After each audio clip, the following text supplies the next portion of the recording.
আমি মালিক, এমন মালিক, আমি যেটা ইচ্ছা করি আমি ওটাই করে ফেলি। কুন বলার সাথে সাথে হয়ে যায়, ফায়াকুন বলার কোনো প্রয়োজন নাই। ইজা আরাদা শাইআন ইয়াকুল লাহু কুন ফায়াকুন। আল্লাহ তাআলার দ্বিতীয়বার ফায়াকুন বলার কোনো প্রয়োজন হয় না। আল্লাহ তাআলা কুন বলিয়া সমস্ত কুল কায়নাতের সমস্ত ফেরেশতাদেরকে জীবিত করবে। জীবিত করিয়া আল্লাহ তাআলা হযরতে ইসরাফিলকে ডাক দিয়ে বলবে, রে ইসরাফিল, ফাইদা নুফিকা ফিস সূরি ফালা আনসাফা বাইনাকুম ইয়াওমাইযিন ওয়ালা ইয়াতাসালুন। ও ইসরাফিল, এমন একটা সিংহের ফুৎকার তুমি দিয়া দাও যেই ফুৎকারের মাধ্যমে ভাইয়ের সাথে ভাইয়ের সম্পর্ক ছিন্ন হয়ে যাবে।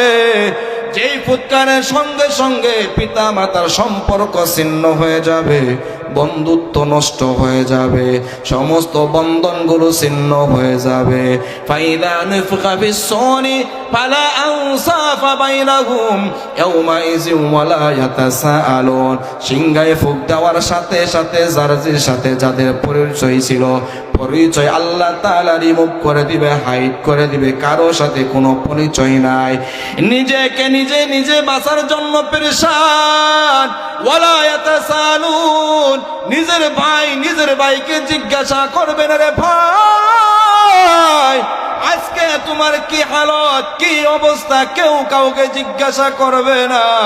নিজের বাবা এ সন্তানের জন্য বড় পাগল, সন্তান কেউ জিজ্ঞাসা করবে না। কলিজার টুকরা সন্তান, আজকে তোমার কি অবস্থা, তুমি জান্নাতি না জাহান্নামী? সন্তান ডাক দিয়ে বলবে, রে আব্বু, একটা নেকের কারণে, একটা নেকের কমতির কারণে আমি জাহান্নামে চলে যাইতেছি রে বাবা।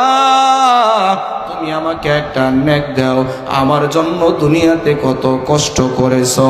বাবা আমার ডাক দিয়ে বলবে, দূর হয়ে যা সুহকান এখান থেকে দূর হয়ে যা। এ মৃত্যু, এ প্রতারকে কাসাব, আমার থেকে দূরে চলিয়া যা। দুনিয়াতে তো আমি বিবাহ করি নাই, আমার সন্তান আর কোত্থেকে আসবে? তুমি মিথ্যা কথা বলতেছো। যাও যাও যাও, আমার কোনো সন্তান ছিল না, আমি তো বিবাহ করি নাই। বাবা ওই দিন আমাকে অস্বীকার করে বসবে, আমিও আমার সন্তানকে অস্বীকার করে বসবো। আপনারা আপনাদের সন্তানদেরকে অস্বীকার করে বসবে।